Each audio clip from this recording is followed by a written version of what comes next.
Hey, this is Nick here with Bulk Loads. I'm gonna go over the market update here a little bit. Uh, so we've seen an uptick in the loads on the load board here the last week. They've been trending down steadily since the middle and beginning of August.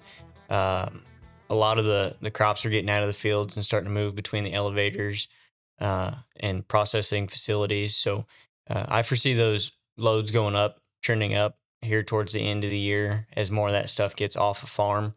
Um, as well, most of the rates, grain, fertilizer, and feed have all seen a slight decrease in uh, rates, not too much, just a small percentage of that. Um, some of that stuff slowing down with harvest, people getting the crops out of the field, making it a little less demand for trucks in the market at this time. Wanted to look at the forecasted rates for the diesel prices because we've seen them pretty consistent throughout this year and even dropping here lately. We had a little bit of an increase the last week. As you can see, the forecast as well. It looks like it's going to stay pretty steady around where it's at. So it'll average a little bit lower than this last year in 2025, but it looks pretty steady. Um, big factor with this is going to be the upcoming election.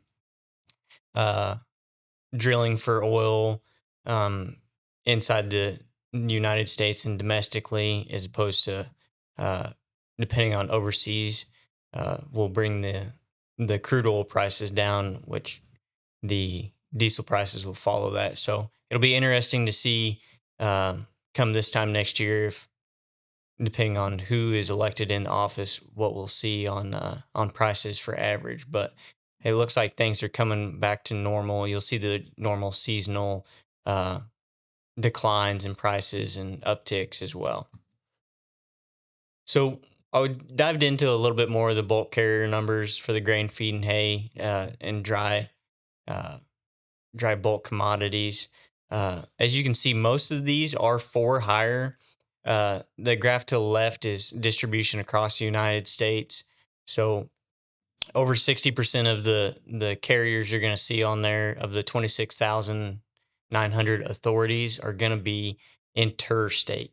So they're going to be doing interstate commerce across state lines, uh, as opposed to the intrastate, which is probably going to be your more local guys, people that have uh, other jobs and just occasionally do some trucking as well.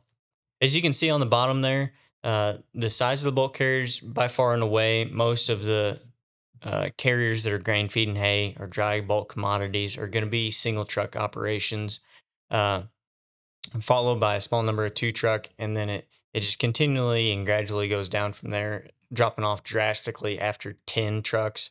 So most of these operations are going to be closer to home, not doing long hauls, uh, and keeping it within 10 trucks uh, as well.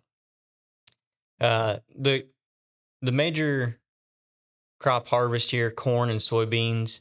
They hadn't updated it last I saw. Uh, I'd say that the soybean numbers have gone up quite a bit, and corn as well. I've talked to a couple of farmers that I know. Uh, a lot of the irrigated ground is starting to get harvested. Yields are pretty high, and especially most of the nation, except for the southeast, has been pretty dry lately. So harvest has gone unimpeded. We don't have any breaks or anything like that. So I foresee a lot of the crop getting out early this year. I know there's some storms in the forecast for later this week into early next week that may give those guys a break. If you're running off farm stuff, you might get a few days to rest and uh, grease the trucks and look over the equipment. I added some stuff here. Cotton harvest in the south, cotton seed hulls, byproducts, cotton bales. Those are going to be moving as well. The sugar beets. We had some guys from our TMS system went out west, and we're talking to some people about harvest out there of sugar beets uh, as well. As well, the South, peanut harvest. I know a lot of the peanut hulls are moved around on the load board, byproducts and stuff like that. So we may not see too much peanut uh, on the load board quite yet till those are processed. Um, with the storms that have rolled through there, my guess is that those are going to be delayed a little bit as well. In sunflower production, you can see that graph there. They haven't gotten very far as on harvest of that as well. I talked to Jared, and uh, with most of the stuff on the load board being ag commodities of some sort, uh, rainfall is a huge, huge part of when harvest is, how much is harvested. The southeast, with all the hurricanes that have gone through, has gotten a lot of moisture. Those didn't quite reach into the Ohio and West Virginia areas. Uh, as I talked about last week, Pennsylvania's got quite a bit of loads headed that direction from Illinois and Indiana and Iowa, where the harvests were a little bit better. And the byproduct is needed in the eastern United States for whether that be swine, poultry, turkeys, uh, as well. Um, as you can see, most of the central United States uh, is pretty dry right now. Uh, Most of the year, that would be a bad thing. With harvest right now, I know a lot of farmers are hitting it as hard as they can. Uh, they'll probably be asking for a break with the rain here soon, as well, and we'll be hoping for some rain for fall fertilizer, uh, and cultivation after crops are harvested there as well. Out west has seen a huge increase in the number of loads posted. Uh, Quite a bit of the tubers being harvested, beets, potatoes. Um, the south, especially the southeast, has seen a dip. I think that's just lagging with the storms that have gone through, and I'm sure those will pick back up here soon with cotton, rice, and other crops being harvested there. Central United States, the bread and butter, the hopper world, uh, is pretty steady, increasing.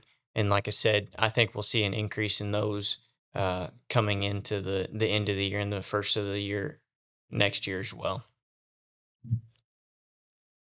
Something I've talked about with my father-in-law and my wife as well is um, rates have not really gone down much, but they haven't kept up with cost of living.